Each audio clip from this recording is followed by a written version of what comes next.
Hello all of you, welcome back to my channel. This is Ankita. তো কেমন আছো সবাই বলো? আমি তো ভালোই আছি। লুক 3 নিয়ে চলে আসলাম তোমাদের সামনে। তো চলো ভিডিওটা স্টার্ট করি। তার আগে লাইক শেয়ার কমেন্ট করো, আর জানিও কেমন লেগেছে ভিডিওটা, লাস্ট অবধি দেখতে থাকো। তো টোনার ফার্স্টে ইউজ করে নিলাম। আজকে মানে প্রোডাক্টের রিভিউসগুলো দিলাম না, আলাদা করে দেখার অ্যানালাইজ করে দিচ্ছি। টোনার ইউজ করলাম, দেন এটাকে অবজার্ভ হওয়ার পর আমি সিরাম ইউজ করলাম। মোস্ট ফেভারিট আর মোস্ট ফেমাস সিরাম যেটা গুডভাইসের রোজ হিপ সিরাম সেটা। দেন তারপরে ইউজ করলাম একটা ক্রিম। তো অবভিয়াসলি ভালো করে ময়শ্চারাইজার করে নেবে। আর গরমকালে একটা সিরাম যদি তোমার অয়েল বেস সিরাম হয়, দেন ময়শ্চারাইজার ইউজ না করলেও চলবে, স্কিপ করে যেতে পারো।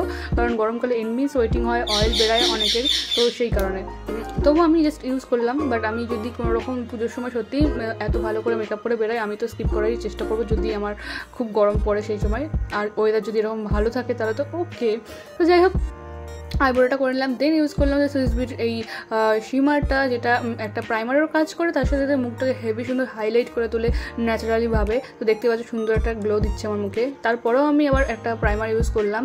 দেন আমি এই যে কাপস অ্যান্ড লাইসের যে কনসিলারটা আছে, এটা একদম আমার স্কিন শেডে। তো আমি আজকে অরেঞ্জ কালারটা না ইউজ করে এটা দিয়ে আমি যেসব জায়গায় আনইভেন টোনগুলো আছে আমার, সেগুলো আমি ঠিকঠাক করে নিলাম, ইভেন টোন করে নিলাম। তারপরে আমার পিকুর আওয়াজ আসছে, প্লিজ এটাকে অ্যাভয়েড করে একটু অ্যাডজাস্ট করে নিও। তো বিউটি বানাতে ভালো করে সেটাকে ব্লেন্ড করে নিলাম। দেন ইউজ করছি হচ্ছে ফাউন্ডেশনগুলো আমি একটা ব্রাশের পেছনের সাইড দিয়ে আমি ভালো করে চারদিকে মুখে ছড়িয়ে দিলাম। হ্যাঁ, এটা যখন ব্লেন্ড করব তোমরা দেখবে যে আমার মুখটা হয়তো খুব সাদা লাগছে। হ্যাঁ, লাগছেই। আমি তো বলবোই যে লাগাটা দরকারি। যখন তোমরা ফাউন্ডেশন ইউজ করছো প্রথমে অন্তত সেই সময়টা একটা দুটো শেড তোমার স্কিন টোনের থেকে একটু লাইট লাগার দরকার। কারণ তারপরে আমরা যখন কন্ট্রোল করছি, ব্লাশ ইউজ করছি, তারপরে আস্তে আস্তে সেটা তোমার মুখের সাথে সেটই হয়ে যাবে, তোমার স্কিন টোনে চলেই আসবে। তো একটা দুটো সেট যদি লাইট তুমি না নাও, তোমার ফাউন্ডেশন মানে অন্তত একটা সেট তো নেওয়াই উচিত। তাহলে তোমার মুখটা লাস্টে কালো লাগবে যখন তুমি কন্ট্রোল করবে বা ফুল ফেস মেকআপটা করে নেবে তখন। তো তারপরে কনসিলার ইউজ করছি। কনসিলারটা 2-3টে সেট লাইট নেওয়া দরকার। আর আমার আজকে চোখ থেকে জল পড়ার মতন অবস্থা হয়ে গেছিলো, জানি না কেন। মানে হতে পারে আমি লেন্স ইউজ করেছি বলে, আমার লেন্স ইউজ করলে একটু চোখ থেকে জলটা বেশিই পড়ে। তো তারপরে নর্মাল কম্প্যাক্ট পাউডারতে সেট করে নিলাম।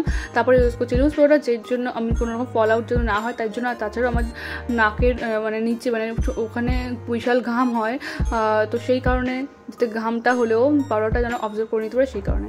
তো এখানে কন্ট্রোল করলাম। দেন আমি ইউজ করছি হচ্ছে ব্লাশ। তারপরে ইউজ করবো হাইলাইটার। আজকে হাইলাইটারটা একটু পিঙ্কিশের মধ্যে রেখেছি, যেহেতু আমার আউটফিটটা ওরকমই প্রায়, তাই জন্য। তো দেখতে পাচ্ছ একটা গ্লোটা ভালো দিচ্ছিলো পিঙ্কিশ হাইলাইটারটা। যদি অন্য হাইলাইটার রাখতাম হোয়াইটের মধ্যে, তাহলে আমার স্কিনটা আরও বেশি মানে সাদা লাগতো। তো তাই জন্য আমি অ্যাভয়েড করে গেছি। আর তারপরে আই মেকআপে চলে গেলাম। আই মেকআপে প্রথমে একটা গ্রিন কালারের কাজল দিয়ে জাস্ট একটা লাইন টানলাম, যেরকম কাজল পরে বা লাইনার পরে একটু মোটা করে জাস্ট। আর তারপরে সেম সেটার উপরে আমি গ্রিন কালারের একটা শ্যাডো দিলাম। দেন আমি একটা ট্রানজ্যাকশন কালার দিয়ে সেটাকে ভালো করে ব্লেন্ড করে নিলাম। পুরো আমি চোখটাকে ভরাট করলাম না, একটু হালকার মধ্যে মেকআপটা রাখলাম।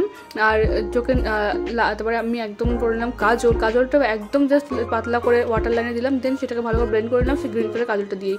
আর ভালোভাবে সেই ট্রানজ্যাকশন শেডটা দিয়ে নিচে আমি ভালো করে ব্লেন্ড করে দিলাম, যেন কোনো হার্শ না থাকে, বাট একটা ওয়েল সেট লাগে। আর তারপরে একটুখানি একটা ফ্ল্যাট ব্রাশ নিয়ে একটুখানি আমি ব্ল্যাক শ্যাডো নিলাম, নিয়ে আউটার কর্নারে সেটাকে ভালো করে ব্লেন্ড করলাম, হালকা যাতে ইনহ্যান্স লাগে, মানে একদম ফাঁকা না লাগে, একটু যেন মনে হয় যে হ্যাঁ কিছু কাজল বা লাইনার পড়েছে উপরে। তাই জন্য ডিপ ভায়োলেট কালারের আমি লিপস্টিক নিয়ে ড্র করলাম, আর পিঙ্ক কালার শেড দিয়ে মাঝখানে একটা ওমরে শেড ক্রিয়েট করলাম। তারপরে মাস্কারা পরে নিলাম। আর তারপরে আমি ফিক্সিং ইউজ করে আমি পুরো মেকআপটা সেট করে নিলাম। হ্যাঁ, এখানে আমার মেকআপটা ready. So this is my final look with my outfit. তো কেমন লেগেছে তোমাদের জানাও। অষ্টমীর জন্য কি এটা পারফেক্ট একদম? আমার তো এরকম জাস্ট কানের দুল বেশি বড় করে পরলে বেশি সেটা আমার ভালো লাগে, মানে এরকম আমি প্রেফার করি আর কি। তোমাদের কেমন লেগেছে অবশ্যই জানাও। খুব তাড়াতাড়ি নেক্সট ভিডিও দেখা হচ্ছে। Tata, stay tune, like share comment করো আর সাবস্ক্রাইব করো।